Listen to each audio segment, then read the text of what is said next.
A very good morning to you. Many thanks for staying with KBC Channel 1. You are just in time for Biz Check. My name is Betty Kiptum and Lensa Odingo is my colleague on the sign language interpretation. Now, over the next some candid discussions, including matters cybersecurity, how you can protect yourself as well as your business and why it is important in the first place. Also, in the second hour, we shall be talking about matters virtual reality. Do you know what it is? Have you ever experienced it? Do get in touch with us on Twitter. We are at KBC Channel 1. My personal Twitter handle is at Betty Kiptum. Let us have those conversations. During the course of the program as well, we shall be going to the field to interact with some of our reporters who are on the ground, following up on top stories of the day. All that is coming up here on Biz Check. But first, we want to have that conversation on matters cyber security. Of course, cyber security attacks have been on the rise in the country and, of course, around the world, considering that technology has really just become a part of our lives, and a lot of data is online. Many people can access it sometimes for the wrong reasons. To have this conversation is Linda Mwibanda. She is a cybersecurity consultant. Thank you very much for joining us. Thank you. Karibu sana. Yeah. So just tell us about yourself, introduce yourself and what you do, and give us an overview of where cybersecurity is in Kenya right now. Oh, thank you so much. My name is Linda Mwibanda. I'm a cybersecurity consultant, and I also do cybersecurity trainings. Consultancy, we help organizations identify cybersecurity vulnerabilities in their computer systems or other information systems, and also patch up the vulnerabilities. And when it comes to training, we have to train their users on good cybersecurity practices. Yes. Right. So where is cybersecurity in the country right now? Of course, the reports that we get from the Communications Authority is that cyber attacks have been on the rise in the recent past. Yeah. Is this what you encounter in the field as well? Yeah, true. Yeah, there's a lot of cases. There's an increase on cybersecurity attacks, ranging from personal people, the common people. They're having cyber attacks. For example, the common cyber attack is tuma kwa hii number, like the money frauds. That is a very common cyber attack. To banks losing money to organizations, for example, KPLC losing their tokens. That is a cybersecurity rather incident or an attack. Yes. So when these, of course, there are ways that you can know your vulnerabilities. Yes. How do organizations specifically get to realize where they are vulnerable and where they should, improve the security bit of it? In most cases, most organizations, they're able to know they're vulnerable when an attack happens.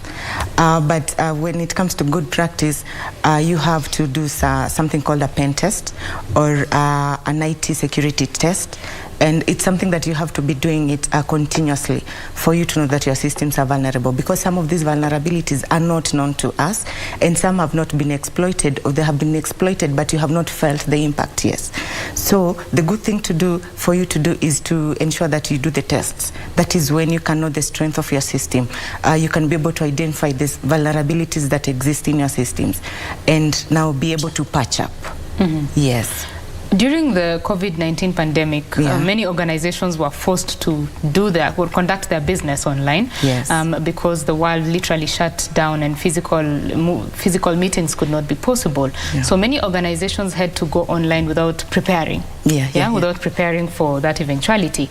So for such organizations which did not have systems in place, what can they do right now to improve their cybersecurity? First thing which I noticed when it comes to the users, the first thing when they're procuring a system, or let's say when you're just going to buy a phone, the first thing you do is budget. You consider your budget, then the functionalities. Security is the last thing, and some people don't even think about security. So you'll just know your needs. I want a system, for example, I want a system that can help me have virtual meetings, that is maybe a Zoom application, or rather maybe a system to help me communicate, that is an email communication system. So you just consider your needs, but you do not think about security. So once you have it, then you realize this thing actually, they say roses have thorns. You realize there are some thorns in this system. And in most cases system fail, or rather let's say technology fail because of a security breach. So when it comes, it fails, and you will realize people are losing money. For example, when we embraced the technology of mobile money transaction, so now people are losing money, and now people are even being afraid. Like online banking, people are losing online banking, people are losing money, and now they do not embrace technology. Or something simple like information breaches, they're occurring. You find your data all over the place, and now like now the government is insisting on digital economy, and now we have one of the pillars for digital economy is digital skills and digital content creation and I mean dissemination of this content, digital business. But now people have Twitter, you know, that is a digital economy. People have, I mean, Twitter accounts, TikTok accounts. They're creating content, they're sharing content.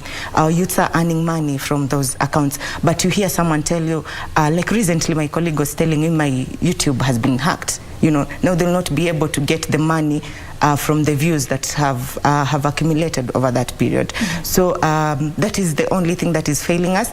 And when we, what I can say is that when you're embracing these new technologies, we have to consider security first.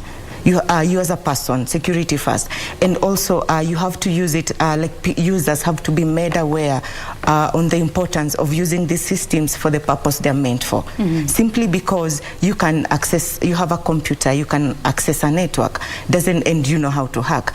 It doesn't guarantee you it doesn't give you the right to hack someone. It's like physically, you walk into someone's home, you find the door is open. It doesn't mean that you have to walk into their bedroom, to walk into their kitchen, open their fridge. That is, it's unethical. Mm-hmm. So once you have these technologies, just use them for the right purpose you're using them. Do not extend your use. Mm-hmm. So this one comes down to awareness. People have to know. And also they have to know now, how do they protect themselves? Mm-hmm. Something like password. That is the most simple thing that you can do. Have a password. But now when it comes to passwords, we also have challenges. People don't know to use the right passwords. Right. And you find that people have a lot of accounts. They have so many passwords, they don't even remember. They write down, they forget. So, and people are even using simple passwords that can be easily guessed. And now someone gets access into your system. But Linda, when you talk about all these passwords, I mean, the platforms are very many. Yes. Be it social, we are talking your emails, yes. There are bank accounts, all that. You yes. have maybe even 15 or 20 passwords, yes. Very important passwords. How does someone, is there a formula someone can use to ensure that they are using strong passwords? Yeah, there's a formula, mm-hmm. and there's some sites when you go to them, mm-hmm. They will tell you maybe they need a minimum of 8 characters, that is a password, mm-hmm. and also it has to be mixed by numbers, letters, special characters. But imagine, as you're saying, you have 12 accounts. How are you going to remember all that? Mm-hmm. And you're not supposed to use one password across all the accounts, mm-hmm. and you're supposed to change your password frequently. But now we have, because of technology, you have things like password managers. But I'm sure people don't know about them because there's no awareness out there. You just need one strong password, and what this password manager does, it creates passwords for you which are strong, which cannot be easily hacked or brute forced. So you use, like, this technology also. But the thing that we are lacking is awareness, knowing that actually for this vulnerability we have this solution. It's just lack of awareness. Mm-hmm. Lack of awareness, and that's why we are here. Yeah, that's why we are here. Right. Sometimes when people are downloading apps and they're installing them, the app requests you for some entry to some bits of your phone, you know, allow access to call logs or contacts or whatever it is. What would you say about allowing apps to access other apps in your phone? And how can someone maybe protect themselves and flag these apps that are looking for to I don't know, to harm you, so to say? Yeah, when you're downloading an app, let's say you need it. Do not just download things that you don't need. When you're downloading, that's something that you need. Let's say I want a video conferencing app. That is a Zoom app. I know when I'm on Zoom, I'll need to have my camera on. So when Zoom is requesting for my camera on, I have to give it access. But when that Zoom application, or rather that application, maybe I do not need access to my contacts. For example, why should I give it access to contacts? Why should I give it access to my camera? And I know maybe this is just a mobile app for money transaction, or maybe it's a word processing app, or maybe a book. You want to read a book. We have online books. And now, or maybe a shopping app, but now it's requesting to access your photos, to access your camera, to access your contacts. I mean, it doesn't make sense. So when you're downloading an app, know what is the use of this app. Do I need a camera when I'm using this app? Do I need to activate my audio, my video when I'm using this app? If you don't need, then do not give those permissions, because some of these apps, they're just ways for hackers to get into your system.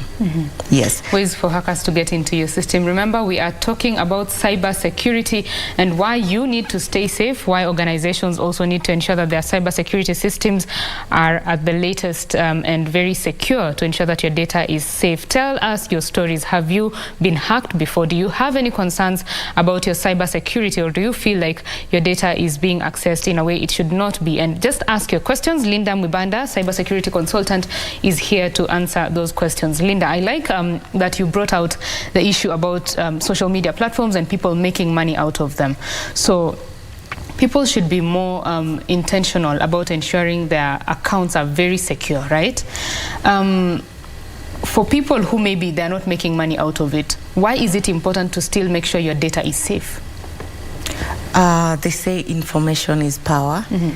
And actually data is part of information. It's only that it's not it's not processed yet.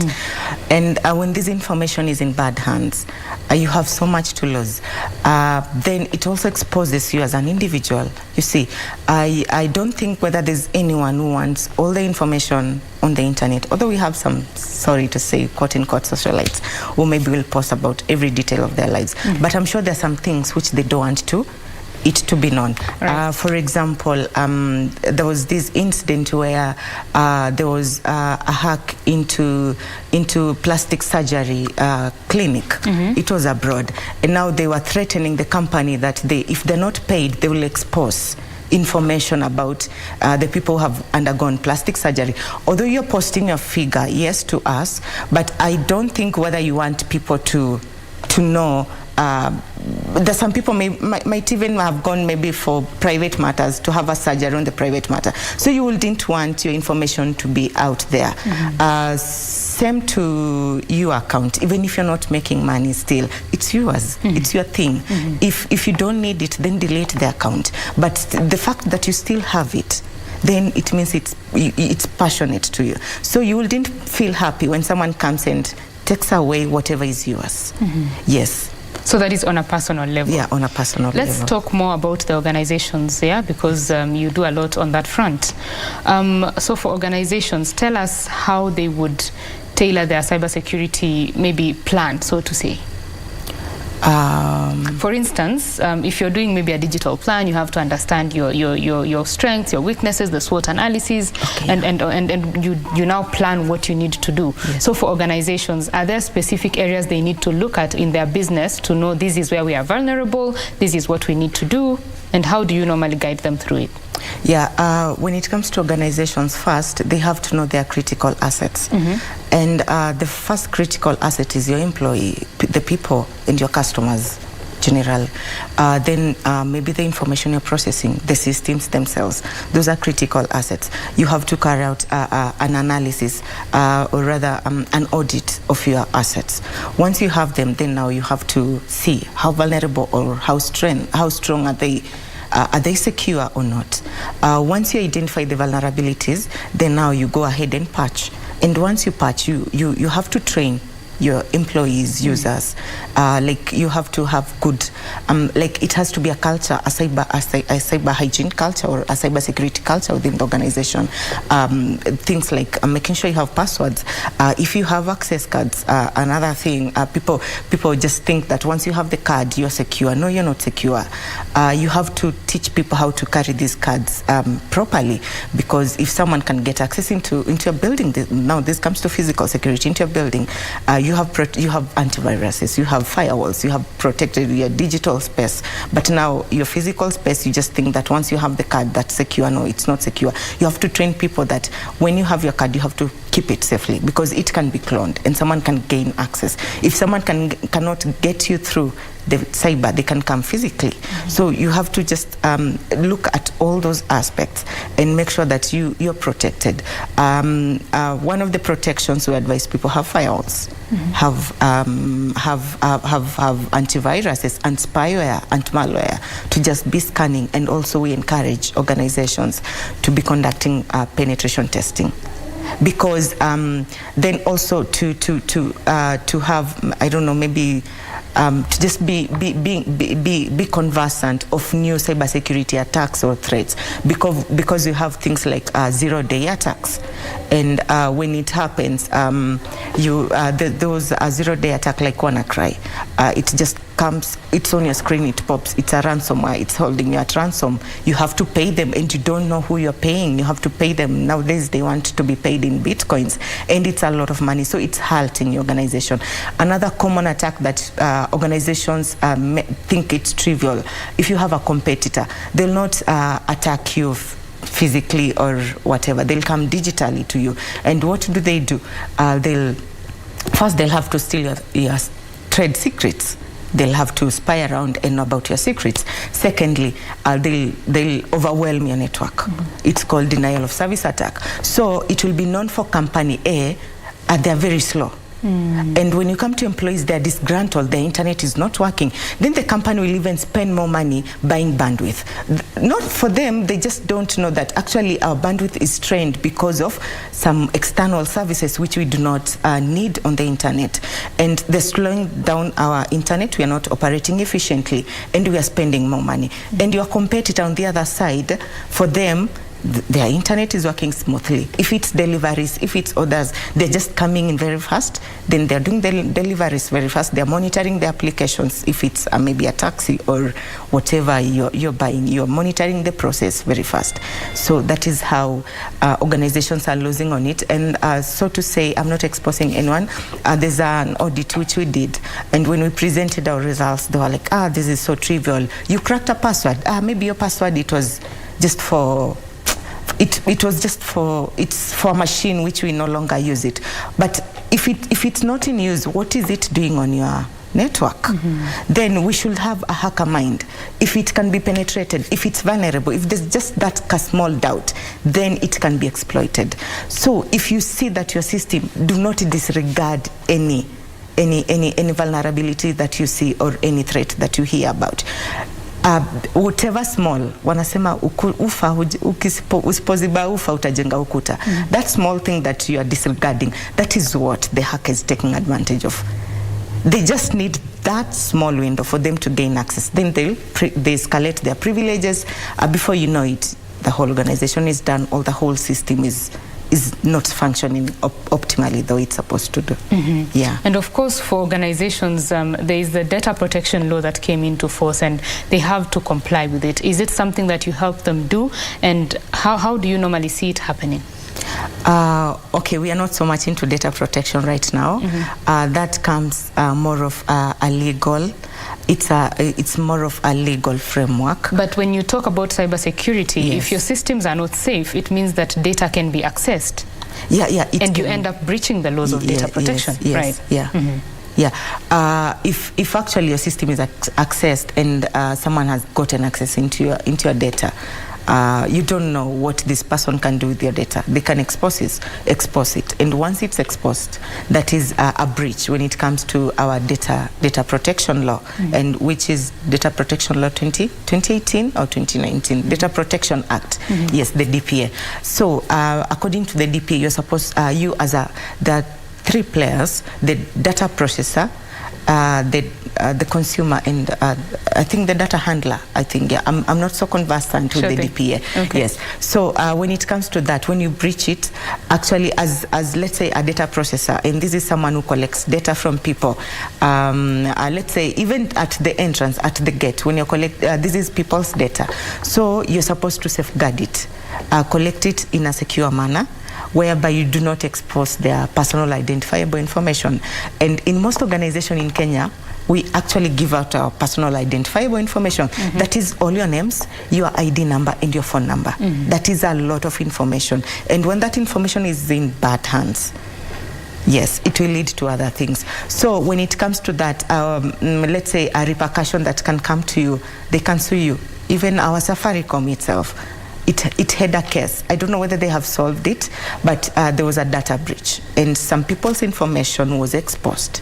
And now there was an organization, I don't remember its name, but it sued Safaricom, and they were supposed to compensate each person 11 million.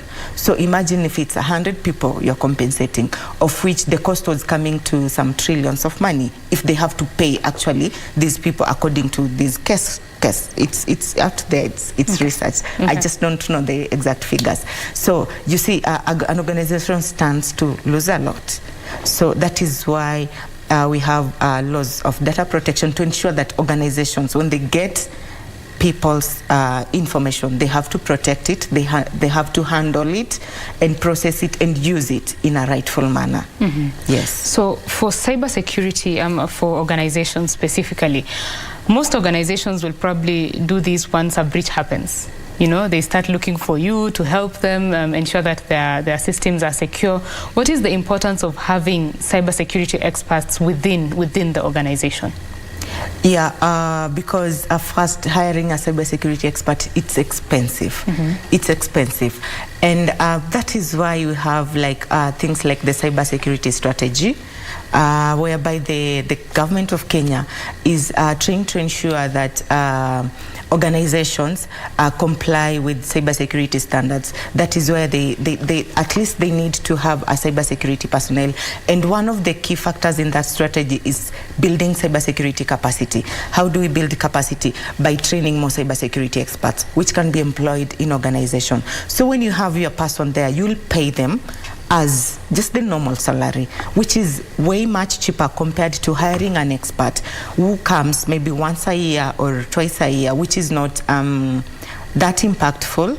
But when you have your standby expert there, they'll be contacting regularly. They'll be pen testing your system, like testing your system regularly, patching your systems regularly. That is the beauty of having a cybersecurity employee within your organization. Yes. And training a cybersecurity, for us, it's a bit expensive. The courses themselves are expensive. Then it takes time. So what you do, convert your IT person, take him for the short courses, for maybe if it's cybersecurity, ethical hacker, take them for ethical hacking, data protection, take them for that course, so that you just convert your current employees into what you want them to be, instead of maybe onboarding other people. Yeah. And speaking of the human resource bit of cybersecurity, you've said that it's very expensive to train cybersecurity experts. As a country, maybe where we are looking at, we are very tech savvy, you know, everyone is online, everyone is digital, and as we said earlier, the attacks are increasing. Is it time that we consider empowering more people to join the cybersecurity profession? Yeah. I believe, as a country we need to. Yes, we need to, because as you're saying, actually, there's a lot of digital penetration. That is, we have mobile networks and we have internet. Even if you go to Shago, in that remote area, you're able to make a phone call. You're able to access internet. It's very few areas where there's no internet penetration. And people are, besides even using the mobile phones, we are going smart. We have smart homes. And what is a smart home for you, for example? You have a smart TV. Almost every person in Nairobi I know of, they have at least a smart TV. You will find them, they have even cleaning robots. We have people who have cleaning robots, and they have cameras. You see, they're monitoring. You find that you have connected your phone with, you have linked it with your TV. Now that is an IoT. You're creating an IoT, Internet of Things. Yes. And now imagine you have a lot of you have a lot of things, but you don't know how to secure them. And actually you are in those spaces or you're using those things, but you don't know how to. Let's say you have a herd of sheep, but you have not fenced around them. So they'll keep on getting lost. they'll keep on getting attacked. So what we need as a country, we need to empower our youths. Of which there are people who are just passionate about cybersecurity. There's groups of young people who are just passionate about cybersecurity. They're always doing these things. Oh, I've done this. I've been able to hack the system. They do discuss among themselves. But when it comes to hiring them, you find that they're not getting jobs. The requirements that are put out there for you to get a cybersecurity expert, they are so high until you wonder, are you looking for a special human being or just a normal human being? And they also look at papers, but mark you, papers do not help. It's about the brain. Look at someone's capabilities. When this person comes to an interview, expose them to an interview, put them in a scenario, let them hack your system, let them say that your system has this and that vulnerability. But what do? We look for papers. Someone has done CISA auditing, but they only know the theory part of it. But when it comes to hands-on, these people are not good. And the people who are hands-on, it's someone sitting in Roysambo in a room trying to penetrate a system so that they can steal money, because they don't have employment. What are they using their skills for? To hack banks, to lie to you, to makwahi number, so that they can be able to pay their bills. So I believe that the government should take an initiative, since we are going digital, also be proactive on ensuring that we are safe while we are in the digital space. That's how we are going to succeed. That's how we are going to succeed. Yeah. Over the years, how has the process, not the process, have we improved in terms of our cybersecurity in Kenya? Yeah, I believe we cannot compare to where we were some years back. Okay. Yeah, I believe the government actually is doing a good job, but still we are not there yet.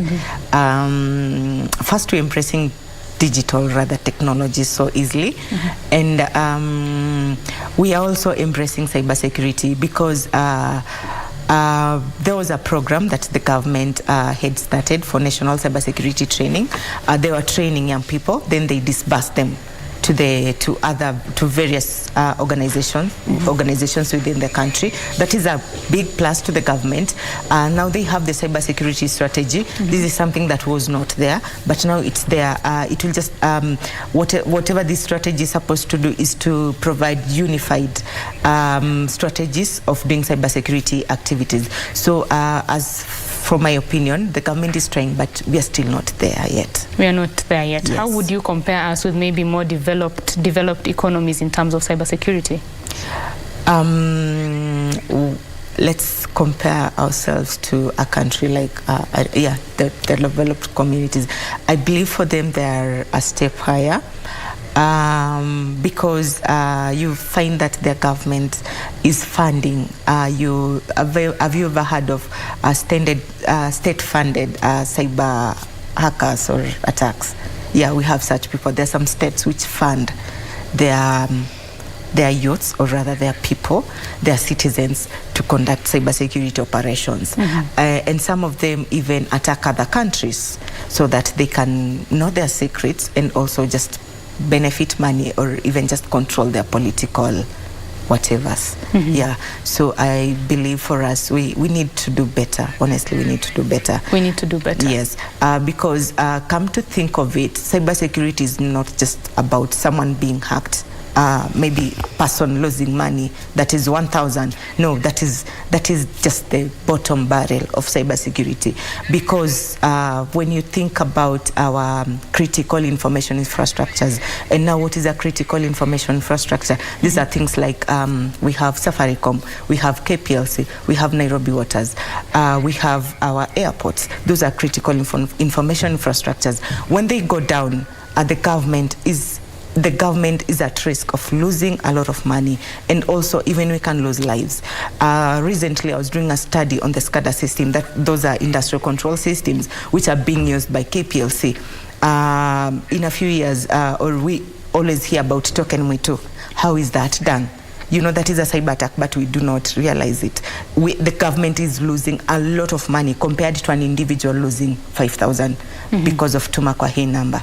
So, but you realize that now for example, that SCADA system, their logic access control, it has a vulnerability from the manufacturer. The manufacturer knows there's a vulnerability, but they roll out the system. Okay. So it's up to you as a country, because that is on a scale of a country. It's up to you as a country to identify that vulnerability and patch it up. So whatever KPLC, what happened at KPLC was the people exploited their controller logic system, and they were able to give people Mwitu tokens, the tokens, quote in quotes. And think of it that way. This person is not interested in money. This person wants to kill people. Now, what do? They increase the power rations in certain areas. Let's say if Syokimau was receiving 500 megawatts, now it goes to 1,000. What will happen? Fires, people's electronic gadgets. What will they happen? Utakuja, you find at home your computer is blown because of the power surges. Right. So you know that is so serious. So we should, even as a nation, move our minds from the basic cybersecurity attacks to the bigger picture. Yeah, to the bigger picture. Right. This is a conversation we are having about cybersecurity. We want to interrupt it just a little bit. We want to take you to Parliament, where the Departmental Committee on Justice and Legal Affairs is conducting the approval hearing of Shadrach John Mose to the position of the Solicitor General. Let's just listen into those proceedings. The court of law. What do you think you will do differently? What strategies will you employ so that we can avoid this embarrassing situation where the government loses one case after another? Thank you, Honorable Richard. Thank you, Honorable Kagusha. Let's take a couple, about 5, beginning with John, come to Aden and the Dimoshera, then we shall go behind to Osoro, and maybe we can have those answers, then we move to the next lot. So, Honorable John. Thank you, Chair, and congratulations for the nominee for the road taken. I must confess we have met in court corridors with him, and I think he's equal to the task. One of the key things which are going to fall under your department is the Kenya School of Law and the Council of Legal Education. Of recent, we have had many complaints of mass failures at the Kenya School of Law. We have almost had what I could call as cat fights between the Council for Legal Education and the Kenya School of Law in terms of the administration of the exams, in terms of the curriculum, in terms of admission criteria of students to the Kenya School of Law, and how the exams are administered and undertaken. There has even been a clamor that we need to decentralize the Kenya School of Law and have various schools in various regions so that we don't have the Kenya School of Law only at Karen. What is your take? What is it that you're going to bring in that is new, that is going to ensure that there is harmonious working between the regulator of legal education in Kenya and the Kenya School of Law, so that we don't appear in the public like we have this disharmony? And secondly, as the Solicitor General, and I speak to this from a background from legal practice, one of the outcries out there is that the government does not honor court decrees. A lot of people out there who are involved have judgments, they can't execute them against the government, and there's a lot of hue and cry out there. What are you going to do that is new to ensure that litigants out there are actually paid their dues? Because we have a lot of money that's owed to litigants there who are very innocent actually out there. Thank you. Thank you, Honorable Adam. Thank you. Thank you, Chair, and welcome, Bwana Mose. Bwana Mose, the biggest issue that's facing our country today is the ballooning and the public debt. In fact, a lot of state departments and agencies who have sought opinions from your office were able to commit this country to that public debt. Unfortunately, today, the undisbursed loans are about 1.17 trillion. Debt that was taken with the advice of your office, the office that you aspire to go to, and that has not been used. This country is now paying commitment fees to the tune of billions. The question that begs an answer is, as a Solicitor General, do you think that your office, or the office you aspire to go to, is technically equipped to negotiate those complex agreements and do proper legal opinions and advice to state agencies and state departments? Because, as one of my colleagues have said, a few of the agreements we have gone into seems to be very unfair and oppressive to this country, to the extent that we are even ceding our sovereignty. So, what proposals as a new SG will you have to inject into that office to cure this very, very serious problem? Thank you. Honorable Mushera. Thank you, Chair, and congratulations to the nominee. Tying to Honorable Makali's question, KSL Act sets a criteria for one to be admitted to ATP. And as a result of this, we have so many students who have a LLB degree from accredited universities but cannot be admitted to ATP due to, say, maybe they did not get a B plane in Kiswahili or English. And this leads to dimming of dreams for so many students.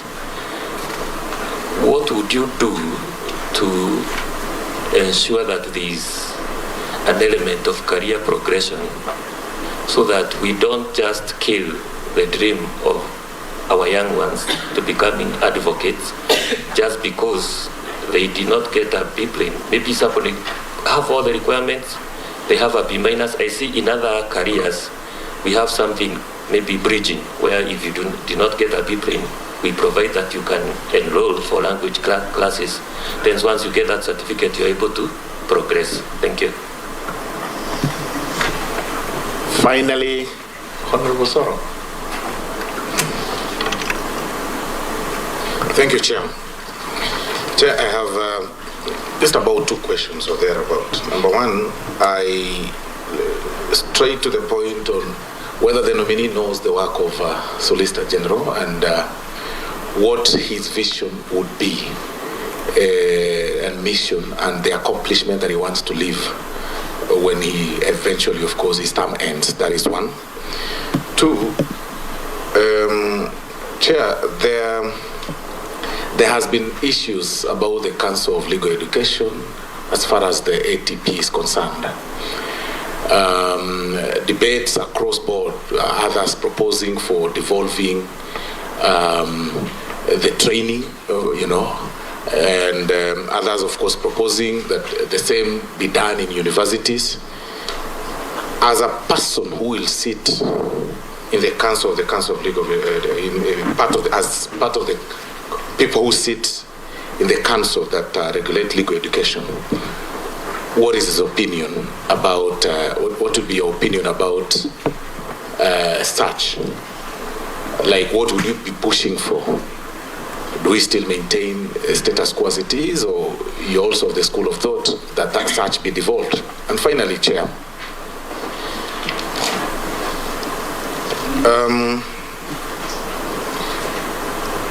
the Solicitor General gets involved in placement of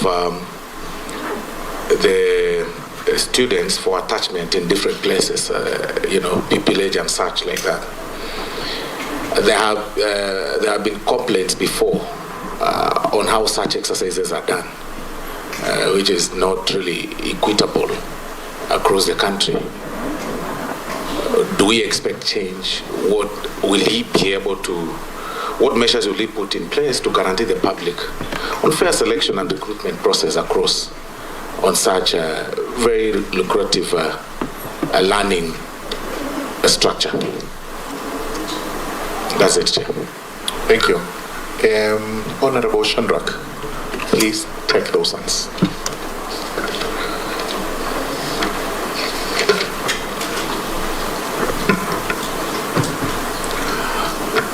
Thank you, Chair. I will start with the Honorable Kagusha, though he has stepped out, but on the issue of government losing landmark cases, like the PPI, the NMS, and many other cases, as a lawyer, I would first and foremost state that in normal circumstances, government can win cases or can also lose cases, depending on how the matter is. That is depending on the merits of the case. Having said that, Honorable Chairman, I want to state that the State Law Office and my role as an assistant to the Attorney General would be faced with a number of issues to address and fairly address with the resilience. One of them is how well equipped are we as a State Law Office to be able to respond to those issues.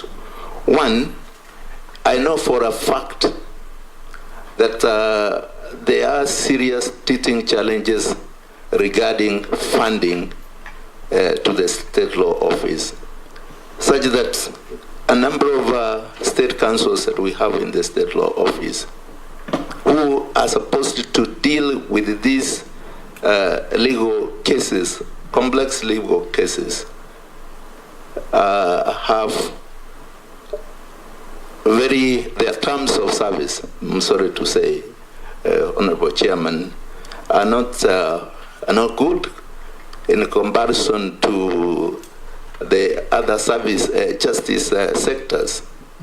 And therefore, what happens in the State Law Office, you find many state councils go there for a short while, actually squat in that office, and once they get a more creative assignment or a job elsewhere, engagement, they move on very quickly. If you look at what is happening in a number of justice sectors, they have actually offered very tempting terms of engagement to their legal officers. And therefore, one of the things that, if approved, that will still come to this, to Parliament, is to try and equip the State Law Office with resources so that they are able to retain, first of all, to retain the state councils that are there. And remember, those state councils are well trained, but because of their poor terms of service, a number of them don't have even the appetite. So one, I would insist, or I would urge this committee to assist us to secure financing through budgetary allocation so that we are able to retain very competent, qualified state officers in that office. Two, to also give us capacity to be able to employ or engage other state officers or other state councils to that office so that we have the capacity to be able to deal with the complex issues that arise. The other thing, Mr. Chairman, is that because of, I think, also the working environment that place, they are also squeezed. The State Law Office, those of us who have got an opportunity to go there, for example, you visit the marriages department and other sections in that State Law Office, it's so squeezed that at the end of the day, I am sure even the motivation to work, the environment is not enabling. So at the end of the day, you will find that it would help us a lot if we are able to equip that office. There is also, Mr. Chairman, a lack of what we call continuous, rigorous training for these state councils, so that they are able to match the current complex issues that arise with training locally and even internationally. Because, Mr. Chairman, one time I was in the US. Well, that is Shadrach Mose. They are being vetted by the Parliamentary Departmental Committee on the Justice and Legal Affairs, and he is being vetted on his nomination to the position of Solicitor General. Our very own Gladys Mungai is on that report. She'll be filing a detailed story later on in our subsequent bulletins. In studio, we want to continue with our conversation on matters cyber security and the digital economy, and we are talking with Linda Mwibanda. She is a cyber security consultant, and we have discussed quite a lot in terms of how you can stay safe, ensure that your gadgets are secured, and organizations as well. We now want to talk about the national security and how the use of technology can be leveraged to improve national security. Linda. Yeah, that's a very serious matter to discuss when it comes to national security and cyber security. We only know matters national security really concern about the KDF, where they have defense on the land, defense in water, and defense on air. But now we have a new aspect, defense within the cyberspace. And thinking about it, you can ask yourself, what is the future of crime right now? Besides the normal cyber crimes that we have, when it comes to a national security issue, what is the future of crime? Right now we have these the banditry attacks which are going on in Turkana. They're doing it, I don't know, physically or in a traditional manner. But just think of the future where we are all sophisticated, we are using technology. Or when you think about Al-Shabaab attacks, like the incident that happened at Dusit, where the attackers went there, they started shooting people. But now think of it, because of right now we have a lot of emerging technologies, where people embracing technology now to conduct crime, even war, carry out wars. For example, we have 3D printing. You can say that people will not come in with bombs, people will not come in with guns in your building or in your hotel. But now, because of 3D printing, someone can come and print out a gun, right? And print out those bullets which can kill you, even if they're not fire bullets, but they can injure you, because, yeah, they can harm you. Now think about another thing, the drones. Right now we're using the drones for surveillance and maybe for taking pictures. These normal drones, but think about where we have drones loaded with bullets. And now instead of an Al-Shabaab coming there and shooting people, it's a drone that is coming to shoot people. It's so scary because we as a nation, now you have to ask yourself, do we expose our soldiers to such? Because even if we expose them, right now we sometimes expose them to Al-Shabaabs and they are actually killed. But now you are exposing your soldier to fight a cyborg, or rather now a drone. So as a country, when it comes to security, we have to think of not just physically training our soldiers. We have to embrace technology. We have to embrace these emerging technologies. We also have to design our drones. We also have to design our cyborgs that can go and fight in the place of our soldiers. Although it's expensive, yes, but it's something doable because the civilized countries, the Westerners, are doing it. And in future, actually, you'll not, trust me, you'll not hear people I mean, shooting others. It will be cyborgs shooting you. It's the same case that nowadays people do not come and mug you and kill you so that they can take your money. No, they do that virtually, because right now you're storing your money virtually. So it's a bigger domain when you think about it. We should not just peg our minds on, although it's very important to see how the common Mwananchi is suffering when it comes to cybersecurity. But that is a matter of just making them cyber aware and also sensitizing our organizations. But when it comes to the national security, it's up to the nation our security forces to embrace technology. Yes. You know, when you're talking about all these possibilities in terms of technology and war, you're making me remember some movies that I have watched, right? And sometimes they say that things that people thought about hundreds of years ago are coming to pass right now. Yes. Yeah. So it's not far-fetched. It's not far-fetched. Something like Corona. People, we saw it in the movies actually, but now it came and we were like, okay, it was someone, maybe a psychic or what. But whatever you can think about, that thing can be manifested. So if you think about, if you say that tomorrow maybe there'll be a cyborg shooting people within town, actually it's possible, it can happen. We have seen them in the movies. So we cannot rule out that aspect. And the same way we're embracing technology to education, technology to hospitals, I mean medicine, work, we have an e-government, the e-cabinet.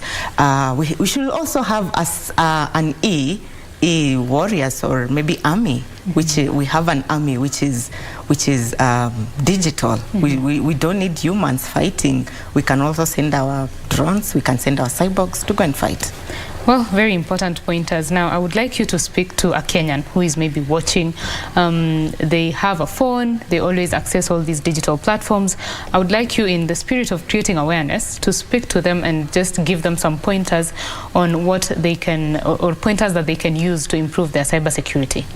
Okay, all right. To a common mwananchi, what you're using mostly, it's your phone. What do you use your phone for? Communication, passing out your communication, communicating with your peers, your family, your colleagues. We use it for transaction, money transaction. We use our phones for reading. We read through our phones. And let me not just say phone, we use our mobile gadgets. That is so commonly within the citizens. And now the basic thing that you have to do, first, ensure your privacy. How? When you're online, avoid sharing a lot of information about you, personal identifiable information. Do not give it to the public. That is, hold it passionately, because if you expose it, someone can take advantage of it. You might say, it doesn't matter. We have kidnapping cases. You know, cybersecurity cascades down to physical security. You're sharing your picture. You have your child is going to school. You're a new mom, you're excited. You take a picture of your child, it has a school logo. You then tag your child's name. Our children nowadays have accounts. You're posting it out there. Someone is broke somewhere. They see a target. I'll come take your child. I know the child by name. I'll address the child by name. Your mommy so-and-so has called me. I'll come in a posh car, has called me to take you here and there. I know where you go, because when you visit these places, you're taking picture of everything. Basically, I know your life from A to Z. When you have an issue with your husband, your partner, we all see that. So now, I come, I take your child, I kidnap your child. I'm asking for a ransom, or rather that fee that pay after kidnapping. I'm asking you for that money. You see, so just ensure you do not post a lot of information about yourself, or rather mislead people. Post lies. Let people call you a fake, but you're protecting yourself. You get it. Then also just ensure that your gadget has a password. That is the basics of cybersecurity. And if you have a lot of passwords to remember, look for password managers. When you just Google for password managers, there are a lot of them online. For example, LastPass is the easiest of them all. It's a password manager. It will help you create passwords and also remember those passwords. So you just need one master password and you remember, and you're able, at least that is the basic. Another thing, ensure you have two-factor authentication on your gadget. You have a password, something you know, maybe something that identifies you on your phones. We have smartphones. They'll require facial recognition, maybe a voice, a fingerprint. Do not just have a PIN and you leave it at that. Just go to an extra mile of having two-factor authentication, so that even if your gadget gets in bad hands, or even if someone gets, a bad person gets access to your account, at least there'll be a verification. Let's say someone is hacking you online, your banking, your online banking, they're hacking it online. You will have a notification on your phone. Okay. That is two-factor. You have a password, and also you have you've linked it to their mobile phone. You get a notification. So you will question yourself, I've not initiated this transaction. Why is it asking me to? authorize this transaction. Right. Linda, you will tell us more about the two-factor authentication. Of course, very important pointers there to ensure that your gadgets and your information is safe. BizCheck, we will like to take a quick break. When we come back, this conversation about cybersecurity continues. Stay with us.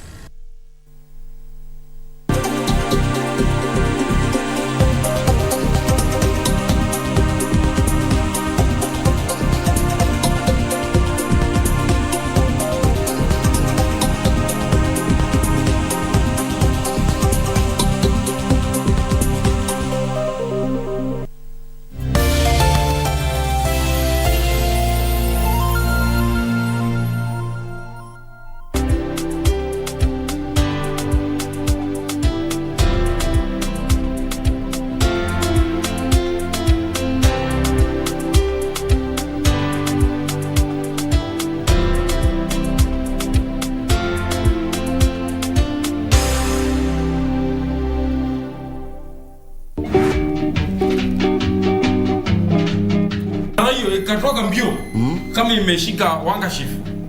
Handkerchief. Ndio nikielezea yeye bibi yake imekuwa imekidinafwa na kidinafwa. Imeenda. Uliona ama hukuona? Nimeona na macho yangu. Uliona kabisa. Kidnap bibi ya mtu kama Makoa ati ndio turudi aitize Ramsa. Makoa anaweza leta gapi? Ametolewa figo. Hapana. Maini. Hapana. Pancreas. Hapana. Huyu mama ameweka mkokoteni yake. I'm asking, did you see? No, we take you.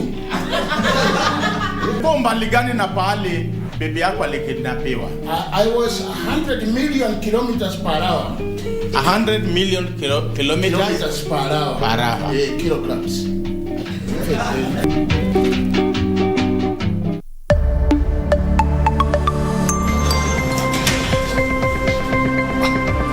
Ona sasa hata nguvu hauna. Lakini nilijua. I knew there was something. I just never thought it was this. Bado hujamwambia unamlike. What?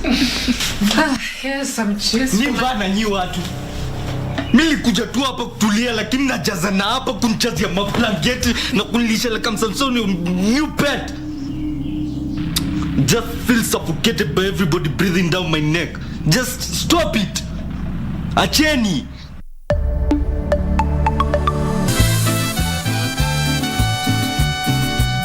Alonso, I hate you. I hate you. I hate you. Tell Fabiola I love her. And I'm not going to give up. Whatever you say, Malena, let me just warn you about one thing. You take extra care not to double-cross me. Especially now that I'm marrying Amparo. Or perhaps you've forgotten that she told you that from this day on you obey me and do everything that I say. I'm sorry, what? I am asking you. Why does it bother you, the idea of Ruben and I together?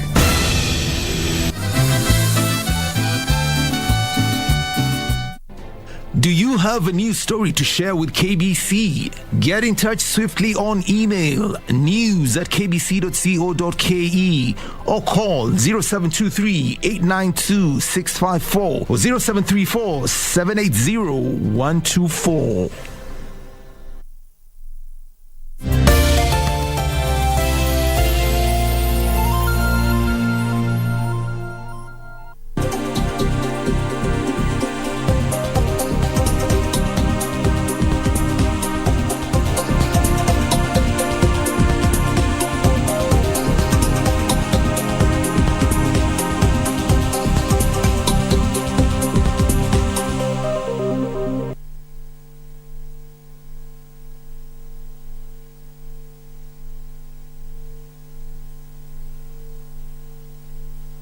Many thanks for keeping it KBC Channel 1. This is BizCheck. My name is Betty Kiptum. In studio, we are having a conversation about cyber security. And before we went on the break, we were talking about how to ensure that your information on your gadgets, your mobile phone, your home gadgets, as well as even your laptops are safe. This conversation is with Linda Mwibanda. She is a cybersecurity consultant. Linda, before we went on break, you were talking to us about the two-factor verification. Please go on with that. Okay, two-factor authentication, yes. Or rather multi-factor authentication, is where you when you want to gain access in maybe your system or your gadget, you do not just use you do not just use let's say a password only, or let's say a fingerprint only. You must have various factors that authenticates you, that makes authentication is letting the system know that you're the right user for this application, or rather this system. That is where, as I was telling you, when you have, let's say, your mobile banking app, you must link it with your phone, and this goes to all our financial institutions. They should ensure that for someone to access their mobile money applications or online banking applications, they must be authorized or authenticated for them to gain access into it. That is, you can provide your email address, then as a code is sent into your email address, you access your email address, then key in the code, and another code may be sent on your mobile phone, or a call is made on your mobile phone, then you key in on that call, or you key in that code, or you receive that mobile phone. That will eliminate or rather minimize the issue of fraud when it comes to mobile banking fraud, and another issue is data breaches. It will minimize the issue of data breaches. Yes. So that is what Kenyans should ensure that they are doing on their gadgets. Yes, yes. The least you can have is a password. The least you can have, and remember, you can use those password managers, as you said. Managers, yes. Right. Yeah. So as we come to a close of this conversation, Linda, what is your hope for cybersecurity in Kenya? My hope is that we all embrace it, and we all have that mind of a hacker.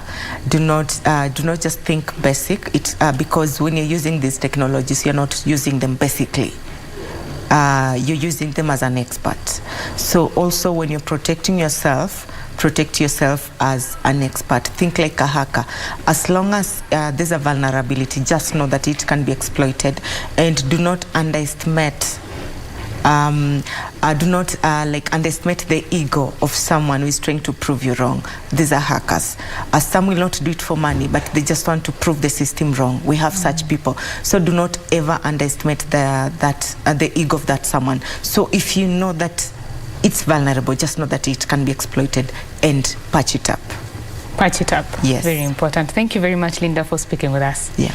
I have been talking with Linda Mwibanda, who is a cybersecurity consultant, and we have talked quite a lot about the cybersecurity, ensuring your gadgets, your data is safe and it's not being hacked by people who want to harm you, or sometimes, as she said, just want to prove a point that they are great at hacking. Remember to use secure passwords and ensure that your data is safe. Now, this is BizCheck. We want to take you back to Parliament, where the Solicitor General nominee Shadrack Mose is being vetted by the Departmental Committee on Justice and Legal Affairs Committee. Let's listen into that.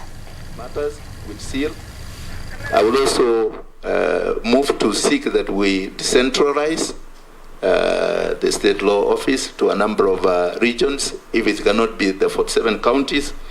I would also urge that we digitalize the state law office, so that like currently, I am sure they have digitalized the business section, business legislation, and it's doing extremely well. If we can be able to do the same for other sectors, and even digitalize the customer service, and also bring awareness, Chairman, that the public is also aware of what the state law office does. It would help a lot to assist the government, reduce on its very many bills. Thank you. Thank you, Chairman. Thank you. Chair, it didn't really answer my question on the Kenya School of Law. whether it's it should be decentralized or something. And he's going to repeat himself if that's what the risk is. Kenya School of Law, and he's made proposals even regarding CLE and whichever. I think we now have to leave you to put that into practice if this comes to fruition. Let's have the next set of questions from Honorable Tiende Amolo and Steve Mogaka, then I will take from the Vice Chair. Thank you, Chairman. The Honorable Shadrach Mose. I've been in that seat twice before, and I know it's not a very happy seat. But you're lucky that the panel here are colleagues, either in the profession or in Parliament. But still, it behoves us to prod you on some things. So I want to ask you three questions on three broad areas. The first one is what I call foundational. So far, we have not received the report from the Public Service Commission that recruited you, and therefore we are unaware of certain information you might be aware. And therefore, my first question is there actually a vacancy in the Office of the Solicitor General? And I ask you that in light of Section 12(2) of the Office of the AG Act, of which provisions you actually know. Do you know whether your predecessor resigned or was removed? Can he actually be removed? And secondly, we are asked to vet you for appointment as SG. To your knowledge, if you succeed, what is the term of service as AG, as SG? My second question relates to the Office of the Attorney General.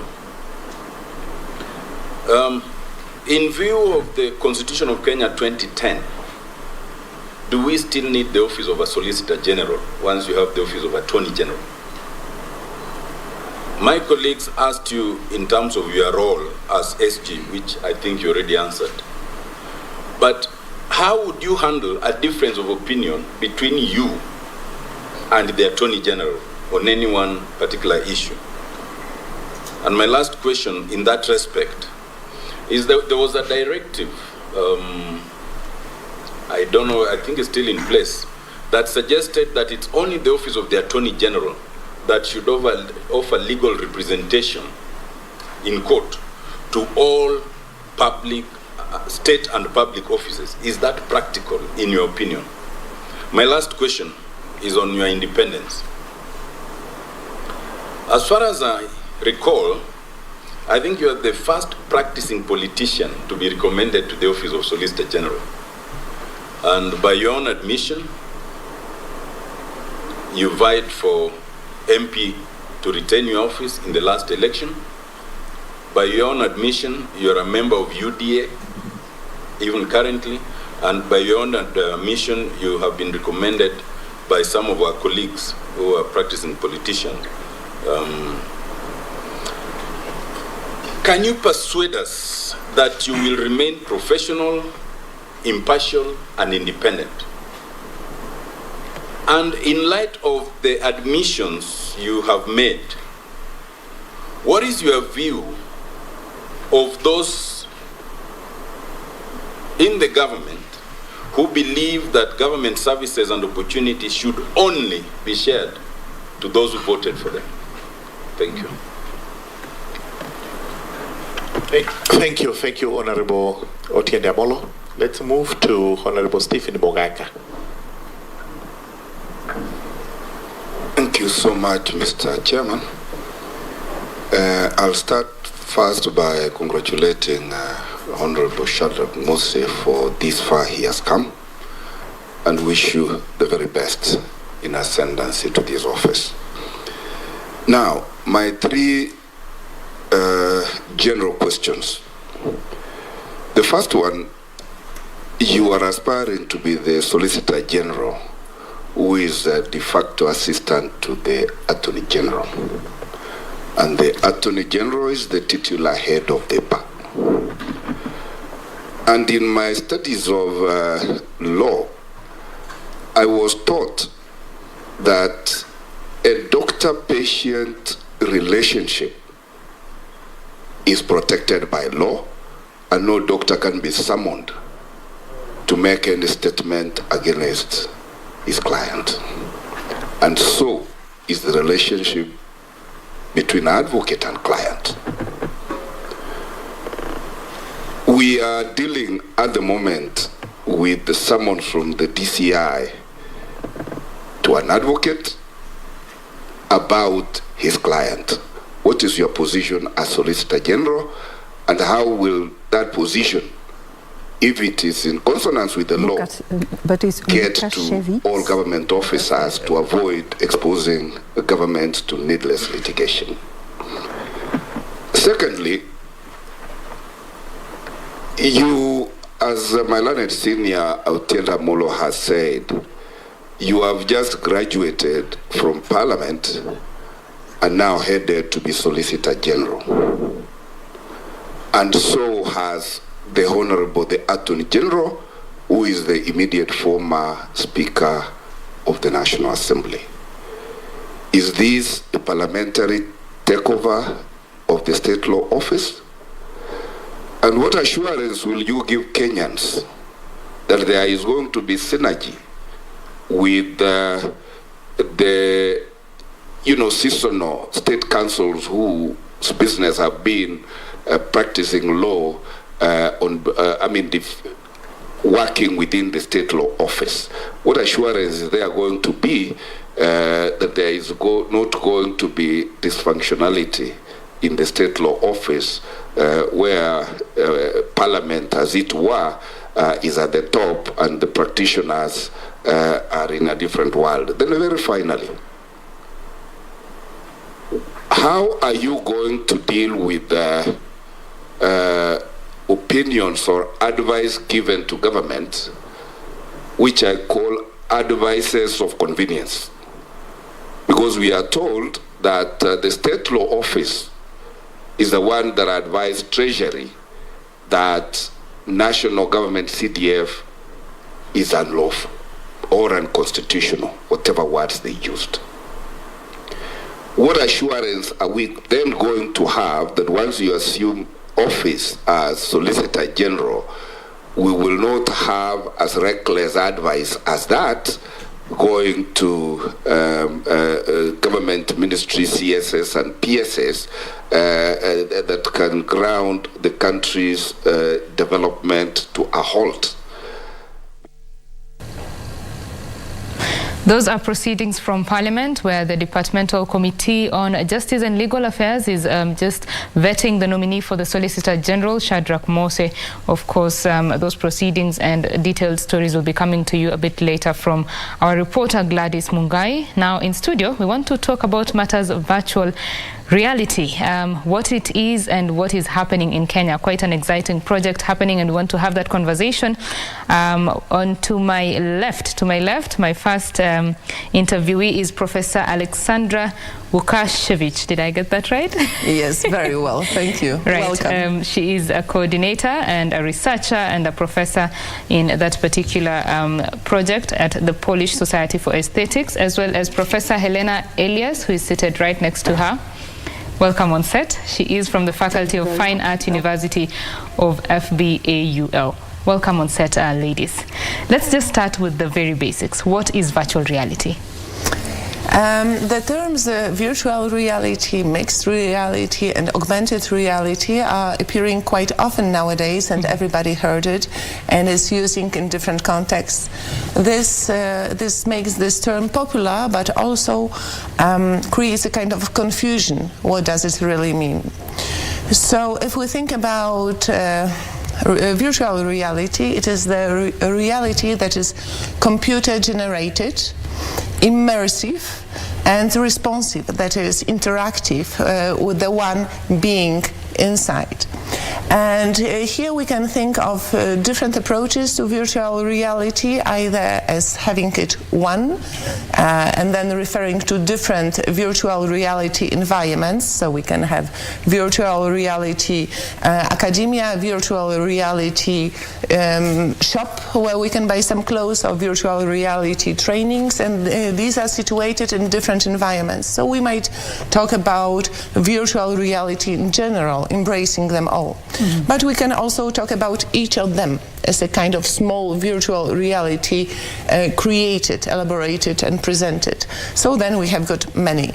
But this kind of reality is the reality that you experience, as for now, using glasses, virtual reality glasses, goggles, and then you see all around the new world, the world that we are deciding how we will build and what we can do there, how we can relate with the others. So there are a lot of things further going on from this concept of construing new realities. Because we have to think that they are realities. They are real, although construed from different kind of matter. They are not physical, they are digital. But this, what is digital, also exists. You know, our digital friendships exist. You know, if we are working online digitally, it is also real. So we shouldn't think about virtual reality as just opposed to physical reality in such a way that one is real and the other not. They are both real, but one is physical and one is digital. And then when we think about mixed realities, then we have got an overlaying layers of different kinds of matter, reality. There is something physical, something digital, and in different measures. So also here we can employ the term of hybridity. Because, for example, we can be live, physically localized, but also online talking with our friends. And this is already connecting two layers of reality. But we can be in a game mode. We can construe some spaces that are combining physical and digital in different ways. And there comes the concept of augmented reality, that is a specific version of mixed reality, adding digital layer to something that is physically in place. So then you can develop a certain narrative, for example, embodied in the object in this augmented version, or you can have a game, you can have a play. It can be something new added to the one that exists in the place. Right, so it's quite a world of possibilities really when it comes to virtual reality. I'll come to you, Helena. I mean, when you talk about virtual reality, there is something exciting that is happening in Kenya. Yeah, that is why you're here. The communities and artistic participation in hybrid environments. So just tell us what it is about, and I mean, why you're here. We are here because we feel a great empathy with the way in Kenya people embrace these new technologies. And we have now visited a lot of startups and creative entrepreneurs that can help us and share their knowledge as well within our project, because the project is about participation, art and communities in hybrid environments. And I think this is pretty set up in Kenya. So our idea is to have a partner in Kenya, which is Kenyatta University, working with us in getting a better world. And that comes also to deal with virtual environments, as Professor Alexander was telling. It's about engaging, it's about embodying, it's about emotionally creative and co-creating. And this is possible with all of these existing and emergent technologies. And so we are doing this brainstorming now in Kenya with multiple partners. We have CAP is coordinated by Wellgalian University in Poland, but it has regional partners. So the project has partners from different countries: Poland, Italy, Greece, Kenya, Portugal. So we have all these, and UK as well. So we have all these, I would say, dots that can be connected and give further developments on that. And I'm talking about creation, education, go further thinking in critical thinking on these tools. So it's a wide range of possibilities with our partners here. For the developed world, of course, their use of virtual reality is a bit more advanced than it is in Kenya. So I wouldn't say not that. really. All right. No. It is a bit different, but it is not. In anything, it is not less. It's not any less, right? So, how are you looking at this panning out in the country? So I think that it is very interesting dialogue in the sphere of VR and AR that we have started now from European perspective with African perspective through Kenya, because we are complementing each other in the spheres where VR can be used, can be applied. For example, here in Nairobi, we have seen a lot of startups that are oriented on commercial issues and also on social issues. And this is very interesting because I didn't come across such applications that widely used in Europe. But we have got more academic application and artistic applications. So, for example, what does it mean? That there are like different educational trainings with a social bond here, and there are virtual reality shops and different kind of initiatives also having in mind this commercial side. And we are developing, for example, Academia Electronica. First it was Second Life, then Altspace. Now we will migrate to the Centerland, but it is the full-fledged, maybe not full-fledged, but it is recognized as academic place, and there are regular university courses being held in VR. Or we are also realizing art exhibitions in VR. It was very interesting during one of the meetings during our study tours. It was in Black Rhino VR with one of the guys. We were sharing what we are doing. And in similar spaces, he showed me on his mobile phone, look, it is my shop. And I say, oh, in similar space, I made an exhibition. So it is rather complementing different applications and the uses of VR. And what I found very interesting was also when we were in Baraza Media and meeting also with the fellow height, it was expressed precisely that Kenyans, Africans want to make their appearance in this new world we are construing very very explicit, because they notice that this world is in the process of building.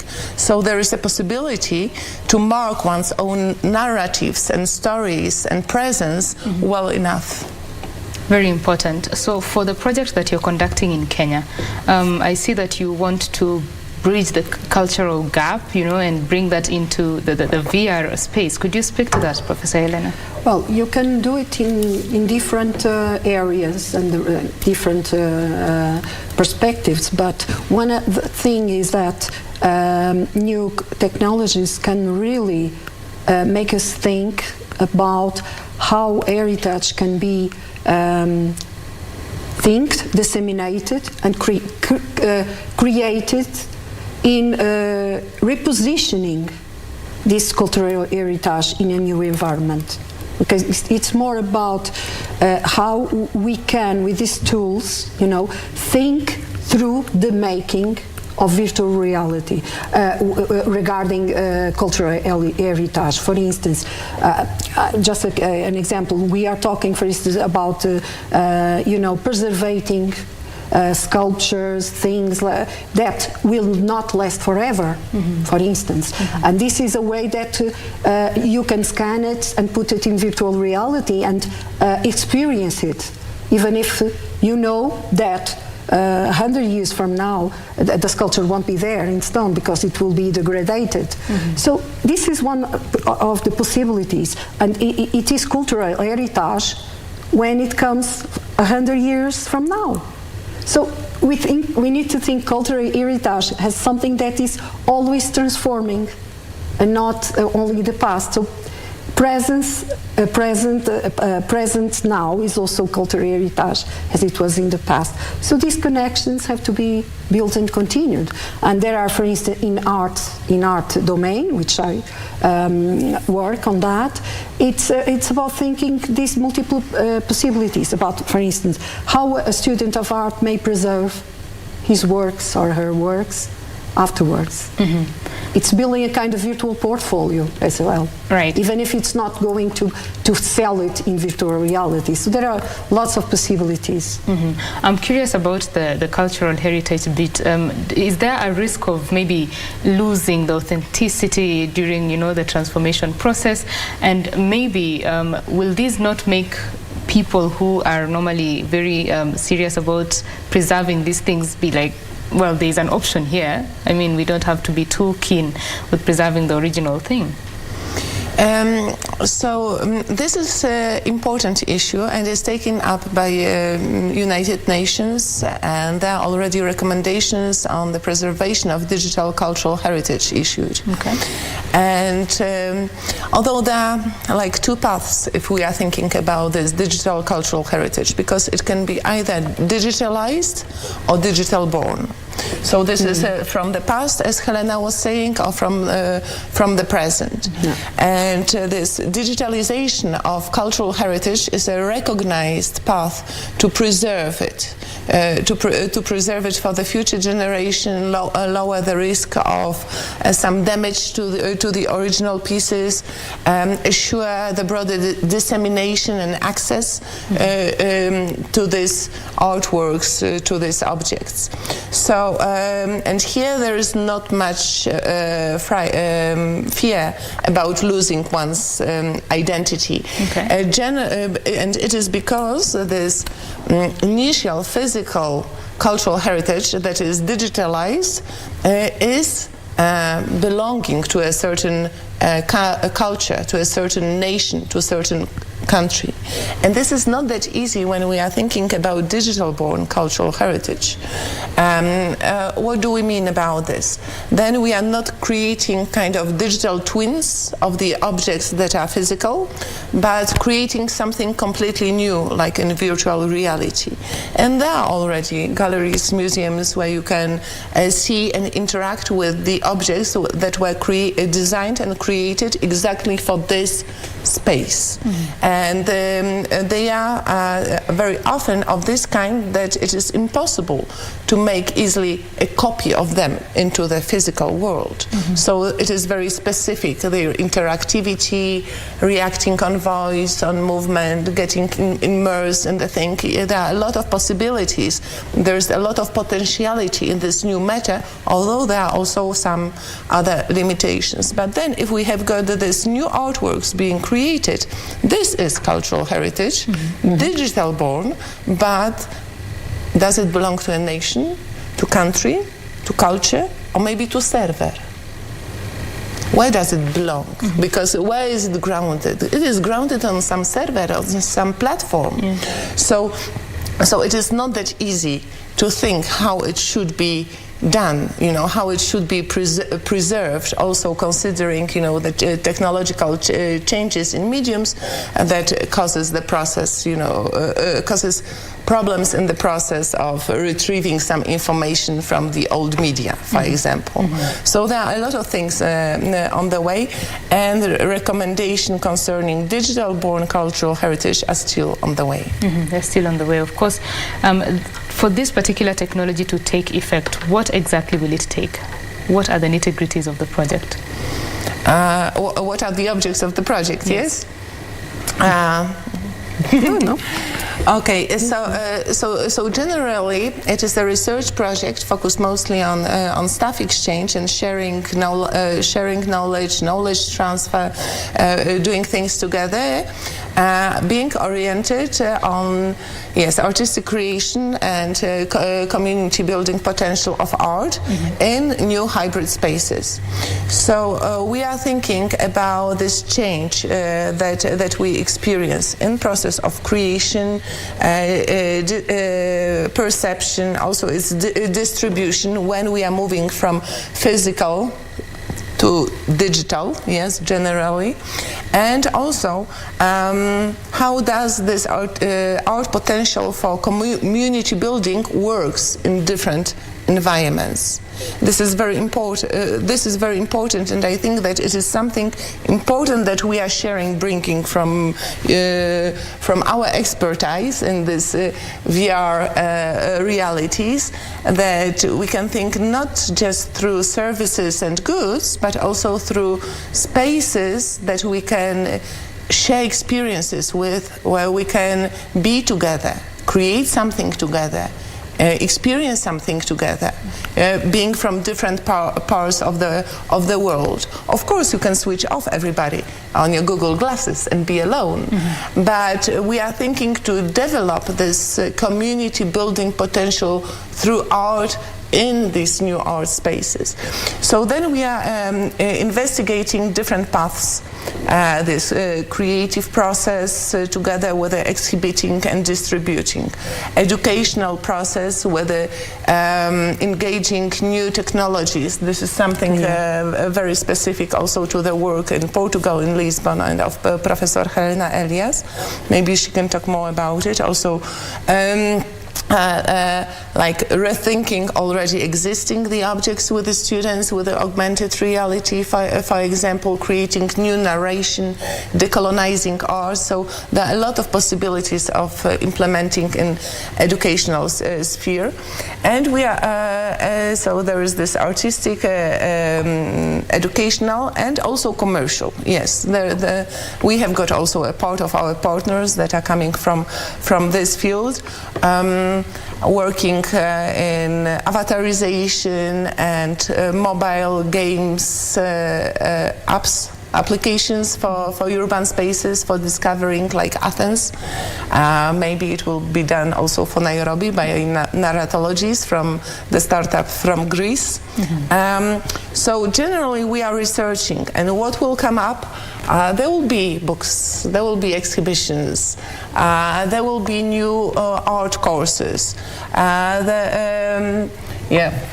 a lot of things. Quite a lot of outputs, I would say, are possible. In the field of education, you can think that art also bears a tradition. It has been almost during centuries materialized in wood, stone, if you think about sculpture, or pigments for painting. But now you have new realities. The augmented reality, the virtual, or the mixed reality. And this also poses questions to our students. For instance, in sculpture, if they are working in stone or wood, how the new technologies can, engage with the creative process, because they are in artistic training. But they are being too educated in exploring creatively things. So this will be an add-on, a surplus to the curricula. Right. Okay.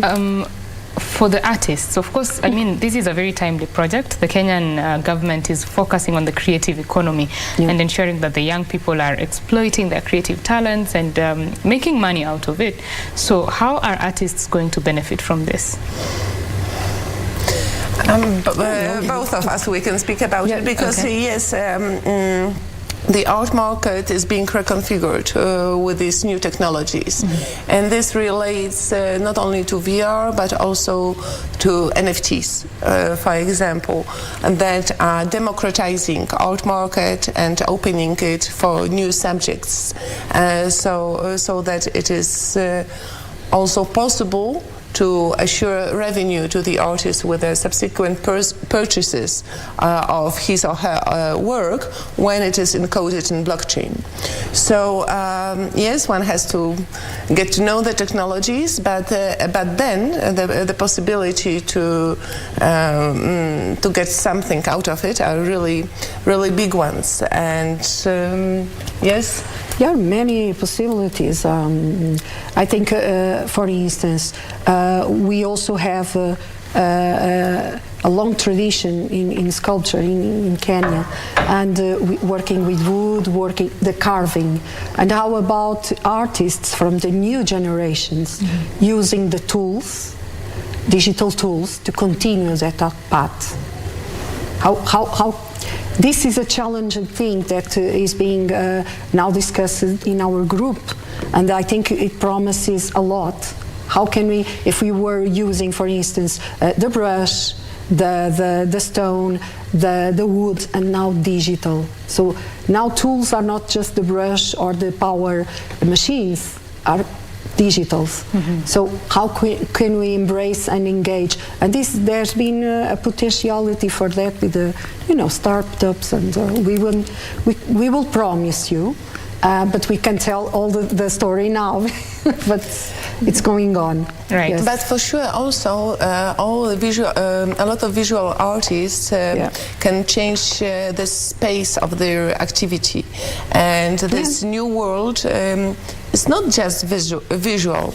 It can be haptic. You have a kinesthetic sense while being there. You can smell when some technology is used. But to a large extent, it is visual. And it has to be constructed. It has to be done. All of this, so because they are mostly not photographs or films. Of course, 360 film is also sometimes considered a virtual reality, although it is not interactive. But all the objects that are there, either for educational purposes or for commercial purposes, they have to be created, imagined, and elaborated. So we have got the whole reality in front of us to emerge, and artists are the ones to construe it. And what is the cost implication of such an undertaking? How expensive is this project? So this is the project, as I said, most based on the research. So it is. We are not delivering any new technologies or tools as the effect of our research. We might. But it is not the main thing that we have to do. So we have got money for traveling of Kenyan and European researchers for research, and it is like €1,600,000. Okay, right. So let's discuss the metaverse. What is it? Let's just start there. It depends how you understand it, how you approach it. Is again like with the virtual reality, people imply this concept in different situations, and then appears confusion because, for example, I don't know if you ask me what is metaverse concept of Mark Zuckerberg, or what is this metaverse concept in a more metaphorical way, like thought through this general understanding of virtual reality. The general bit of it. Right, that is what we are looking at. So as you explore these, how long have you been here on the project? Since a month now. A month now. How has the experience been so far? Amazing colleagues here. And what I found, it's not only coming here with our plan agenda, but let's open our agenda to discuss and to be, and to share and to build upon that. So it is also an enormous surprising thing that we can see and be more creative together here in Kenya, and it has been, it's going on a lot of creativity here. So, and we can also bring our creativity. So it has been from the startup standpoint, from the educational standpoint. So this all covers all the work packages of the projects, binding together people, sharing, connecting, and I think it will be wonderful to see what will be the results. But I would put the focus on creativity. Right, creativity. Kenya, there's a time I was watching a real estate show, and an interior designer used VR to help the potential homeowners decide the design they wanted for their house. So I would like you to speak to the areas that VR can be used to just solve day-to-day problems. Professor Alexandra. Yes, there are a lot of applications and there are appearing new ones. This experience that you had is already being packaged, for example, by IKEA. That you can use mostly AR functionality, so augmented reality, in order to see if some products will fit into your living room. Okay. So for example, how will this armchair look in this corner, or how this table will look in this space? And then you don't have to like try, and then, oh, it doesn't work, let's send it away. The same is with shops, with clothing, and statistics shows many young people are not really very much going out for shopping. They are shopping online. So this is a kind of next stage when you can really try and fit on the clothes on your also scanned body. So then this dress or these trousers will fit. There is a lot of use also of VR in educational trainings, not like at academies, but for vocational training. Okay. Because vocational training is embodied, it is something that you do, and you have to know where to grab something from, where to turn, what to put where. And when you prepare workers for some factory, you can speak to them in the boardroom, yes, but it is much less effective.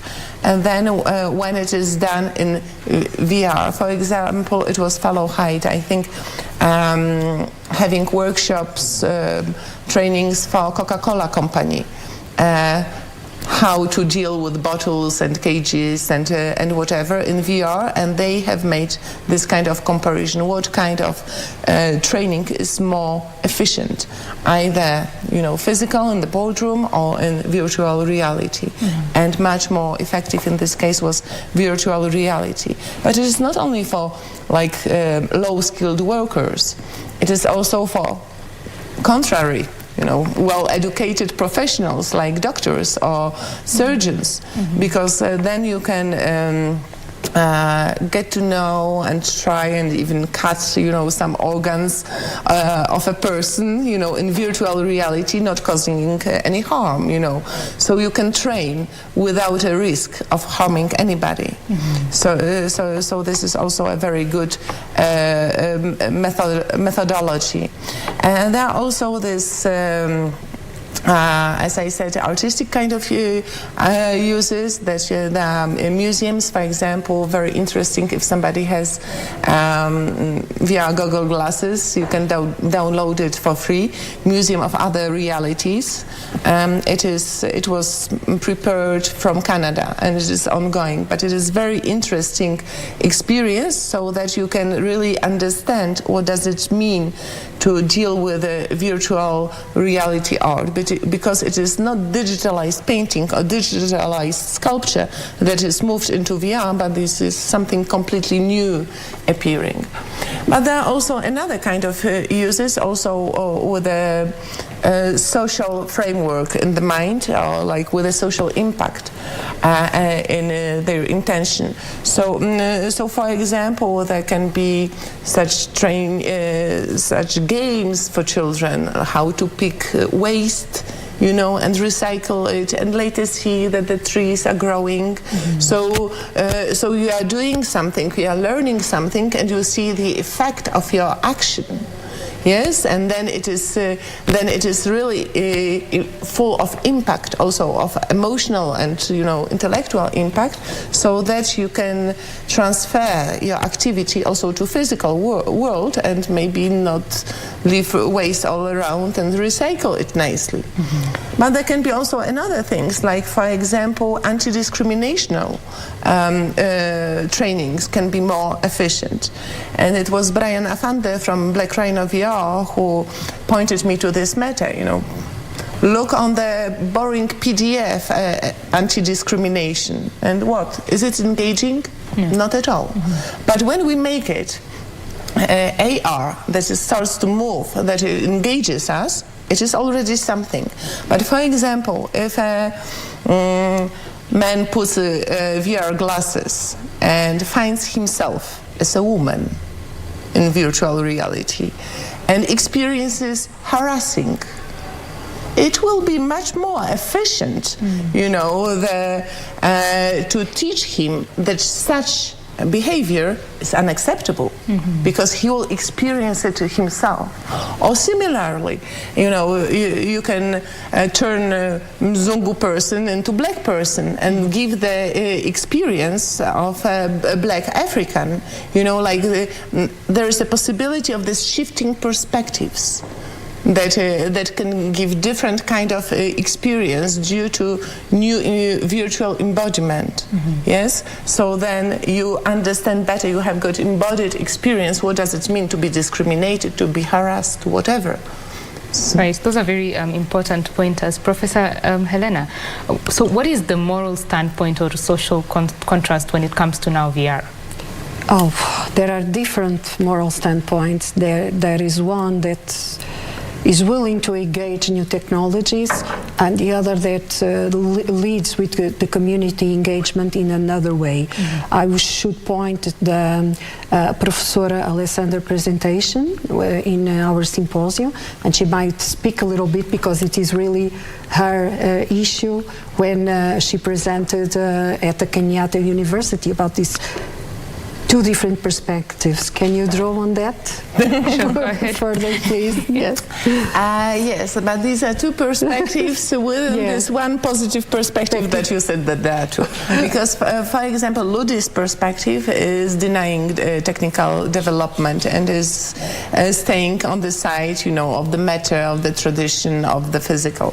But I'm not saying that we should go VR, but we are going VR. We are going AR. This is the way we are going. So it is important that we think how we go this way, what kind of approach we take. And yes, I have spotted kind of two explicit ethical perspectives that are being employed in thinking, considering how this new reality should be organized. I'm not saying that they are the only one. I tried to open the discussion during the symposium with this, my presentation. And one is humanistic and is, for example, represented by UN and their recommendations, and the other is Christian. And it is very interesting to notice that really Vatican is very much following the technological development, thinking how this new world of future should be structured, also according to moral standards. And this is interesting because most of the people are hype on technology, just thinking about what is new, what new innovation appeared, how we can apply it, what is new application, and it is very exciting, I have to admit. Okay. But a part of this, it is important to step back and think how we want to this new reality to be organized, because this new reality is also the environment of life. Environment of where social relations are taking place, and we have to consider how to organize this space. Also, we will be meeting the different kind of persons, perhaps, than just humans, bots running on artificial intelligence. Yes, for example, or in the real life, we might also meet cyborgs. There already exist a few in the world. So generally, we have to think what kind of approach we should take. And these two that I spotted, one is more liberal and for brotherhood and equality. The other is more based rather on values of truth and good, and trying to secure certain obedience and being decent by the society. Okay. Of course, these two perspectives never appear completely separate, and they are always mixed in a way. Okay. So yeah, I was trying to draw on this, sensitizing the audience to the need of ethical consideration in relation to these new realities, because the set of values that we accept will later guide us in our moral decisions in specific cases. Right, very important. Ladies, as we come to a close of the conversation, I'd like to get your closing remarks. What do you hope to achieve? Start with you, Professor Helena. Well, new developments in creativity, and also art production, new products for education. Well, I must tell that I'm thinking in my work within the KP project. And so we are willing to embrace these technologies to discover potentialities of creativity, and that's in regarding the artistic education. Awesome. Professor Alexandra? Oh, there are quite a lot of things. And there are also some upcoming projects here with Kenya, Nairobi, so we will be coming here back. Thinking between Poland, Portugal and Kenya, how we can employ these new technologies to decolonize the concept of art, decolonize art, and creating new narrations, not getting the cultural heritage get fossilized, but being alive. So I cannot reveal all, it's still a secret, but if it will happen, we'll meet again. We sure hope that we do when the time comes. Thank you very much, ladies, for sharing your thoughts. Thank you. Awesome. I have been speaking with Professor Alexandra Łukasiewicz. She is part of the team working with the communities and artistic participation in hybrid environments, as well as Professor Helena Elias. They are both researchers and coordinators. We have talked about virtual reality, what it is, and the possibilities of it coming to the Kenyan artistic space. This has been BizCheck. Thank you very much for your valued company. My name is Bete Kiptum. Kurunzi Mashinani is coming up next. Goodbye.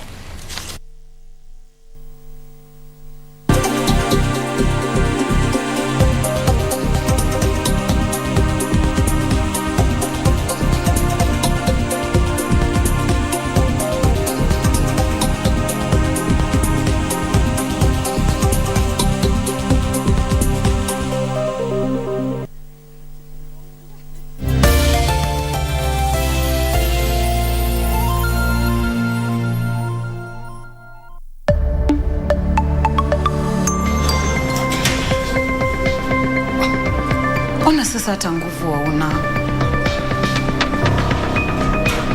Lakini nilijua. I knew there was something. I just never thought it was this.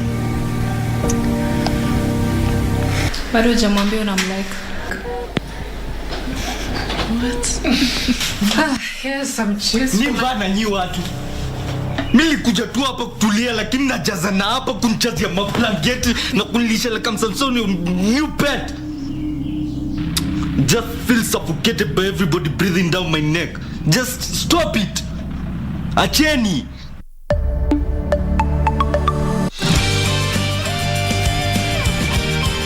If you'd like, please leave a message with me and I'll forward your message to Mr. Bai. Goodness, how scary. Did you bring your wallet? I can't find my wallet. Can you give us a discount so that we will come back? It's nice to have regular customers, right? We work for a magazine, so we can write an advertisement for you. You do their work today. As long as you finish your work, then this meal is free. How about that? No new eggs for us, so I thought I'd help them hatch first, then big chickens and small chickens and eggs. Then they're happy, but what about me?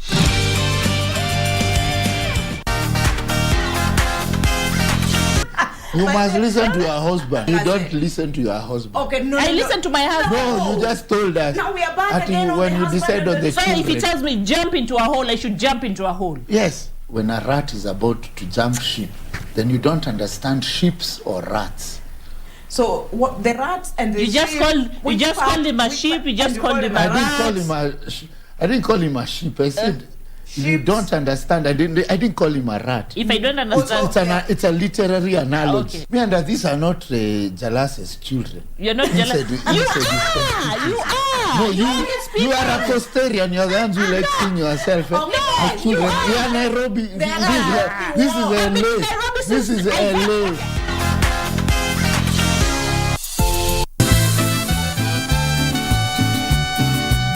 Alonso, I hate you.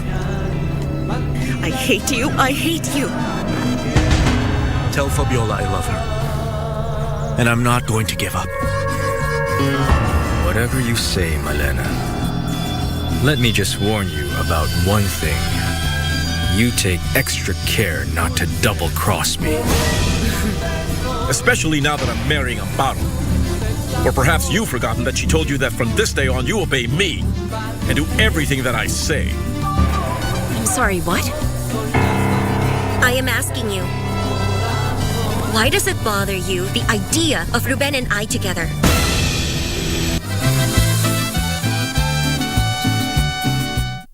At KBC Channel 1, we put people at the heart of events with our captivating weekly news features. Every day, we are breaking new grounds with informative, entertaining, and inspiring human interest stories. On Mondays, 9 p.m., we have The Cabinets. Tuesday, 9 p.m., we get inside the barracks for military tales.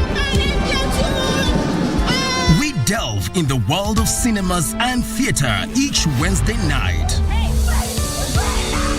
Young and industrious make a date with us every Thursday at 9 p.m. Fridays are dedicated for my culture.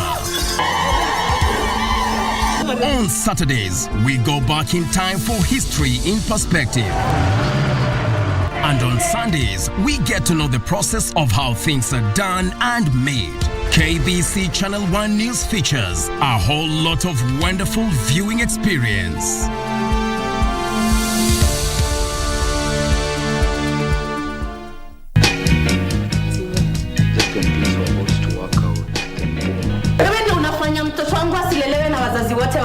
You're just a mere baby mama.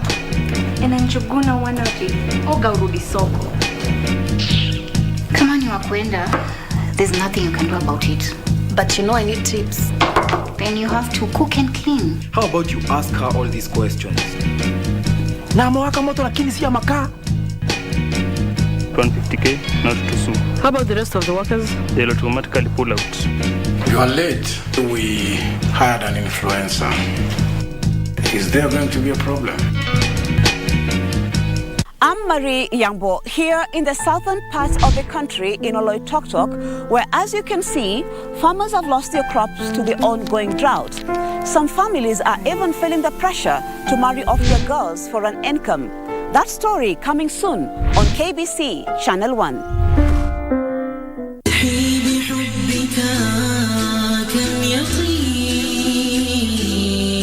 Ni kuna hikma ambazo tunafaa kutumia wakati tunamwabudu Allah ili ibada zetu ziweze kukubalika. Yani Allah subhanahu wa ta'ala amekutanisha kushuhudiwa kwamba bwana Mtume Muhammad alayhi salatu wassalam ni mtume na tena ni nabii. Amekutanisha na kushuhudiwa yeye kama Allah subhanahu wa ta'ala. Muhammad, peace and blessings on you every day. Alayka sallallahu.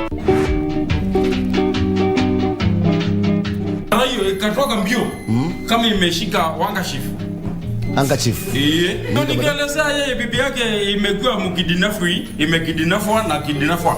Imeenda. Uliona ama hukuona? Nimeona na macho yangu. Uliona kabisa?